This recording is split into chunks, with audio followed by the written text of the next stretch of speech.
मोतिहारी जिला के बगल में एक कासवा लखान नाम का गांव पड़ता है और उसी गांव में एक चंदन नाम का गरीब किसान रहता है। सुनिए जी, आप गांव में जाकर कोई काम क्यों नहीं ढूंढते हैं जिनसे हम अपने घर को चला सके। देखिए तो अब हमारे घर में खाने के लिए चावल की एक भी दाना नहीं बचे है। हाँ राधा, तुम सही कह रही हो। हमें गांव में जाकर कोई काम खोजना चाहिए, लेकिन तुम घबराओ मत, मैं आज ही जा रहा हूँ गांव में कोई काम खोजने।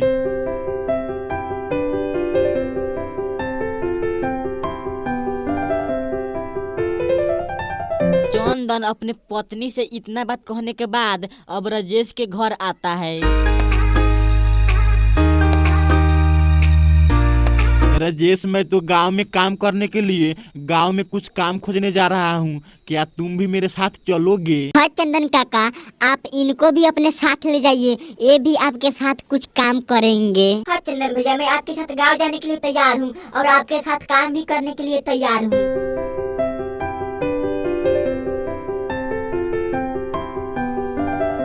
राजेश चंदन के साथ गांव में काम खोजने के लिए आ जाता है और फिर दोनों विशाल से कुछ कामें मांगता है, पर विशाल राजेश और चंदन को कोई भी काम नहीं दे पाता है।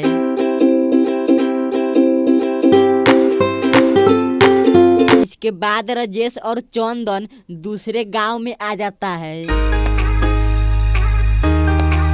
मनीष, क्या तुम्हारे पास कोई काम है?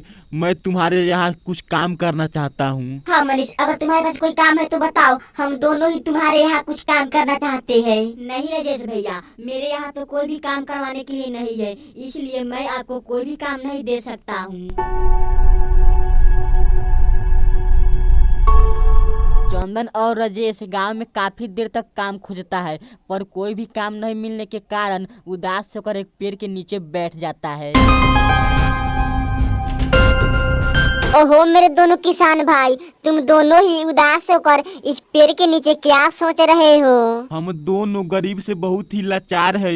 इस गरीबी को दूर करने के लिए गांव में कुछ काम खोजने के लिए आए थे, पर हम दोनों को कोई भी काम नहीं मिला, इसीलिए हम दोनों बहुत ही उदास है। लेकिन तुम एक चिड़िया होकर भी बोल रही हो, मुझे तो लगता है तुम जरूर कोई जादुई चिड़िया हो। हाँ तुम सही सोच रहे हो, मैं एक सुमन नाम की जादुई चिड़िया ही हूँ और हर सुबह 2 सोने की अंडे देती हूँ। तुम दोनों इस सोने के अंडे को ले जाना, तुम दोनों का जरूर ही गरीबी दूर हो जाएगा।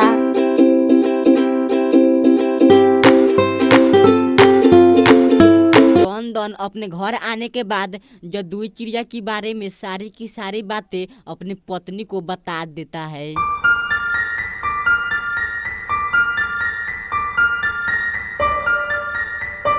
और इधर राजेश भी अपने घर जादुई चिड़िया के बारे में सारी की सारी बातें बता देते हैं।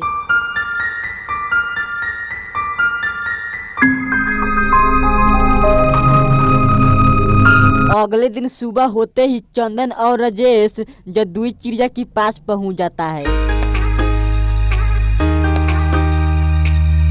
और दोनों ही एक एक अंडे लेकर अपने घर आ जाते हैं।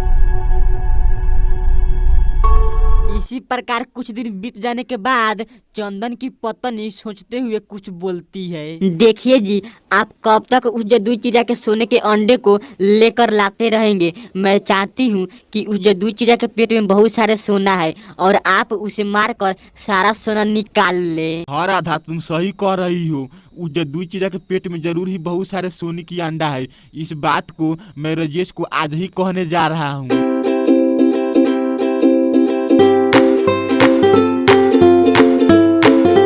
राजेश, मुझे लगता है कि उस जादुई चिड़िया के पेट में जरूर ही बहुत सारे सोने की अंडा है, इसीलिए रोज सोने की अंडा देती है। और मैं अब चाहता हूँ कि रोज एक एक अंडे ले आने से अच्छा होगा कि उसे मार कर ही सारा सोना की अंडा निकाल ले। हाँ, मुझे भी ऐसा ही लगता है कि उस जादुई चिड़िया के पेट में जरूर ही बहुत सारे सोने की अंडा है, इसीलिए रोज रोज सोने की अंडा देती है। हाँ तुम दोनों सही कह रहे हो, उस जादुई चिड़िया के पेट में जरूर ही बहुत सारे सोने की अंडा है और मैं भी यही चाहता हूँ कि उसे आज रात मारकर सारा सोना निकाल ले। रात होते ही चंदन और राजेश जदुई चिड़िया के पास पहुंच जाता है और फिर दोनों ही मिलकर जदुई चिड़िया को मार देता है। लेकिन जदुई चिड़िया के पेट से एक भी सोने की अंडा नहीं निकलता है। ये सब देखकर चंदन और राजेश दोनों ही रोने लगते हैं।